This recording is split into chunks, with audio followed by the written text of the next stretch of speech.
গ্রাম বাংলার বৈচিত্র্যময় প্রকৃতি বরাবরই এক আলাদা প্রশান্তি বহন করে প্রত্যেকের মনে। যারা এই গ্রামে বসবাস করে তারা জানে গ্রামের মর্মার্থটা কেমন কেমন লাগে। তবে বিকেলবেলা আমি আজকে বেরিয়েছিলাম দিদির বাড়ি যাওয়ার উদ্দেশ্যে। যেতে যেতে যে ভিউটা দেখলাম সেটা সকলের কাছে শেয়ার না করলে হয় বলো? শুধু কি আমি দেখব, তোমরা দেখবে না? সেই কারণে তোমাদের উদ্দেশ্যে এই ভিডিওগ্রাফিটা করলাম।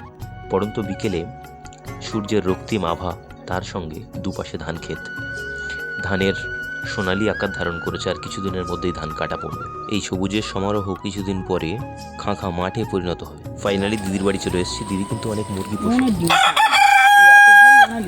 অন্যদিকে আমার দুই ভাগনা বেলুন নিয়ে প্যারাশুট বলে ওড়াচ্ছে। ওটা কি? আচ্ছা, প্যারাশুট, বেলুন দিয়ে প্যারাশুট হচ্ছে। বাহ, চলো সবাই খুব ভালো থেকো এবং সবাইকে ভালো রাখো। বাই।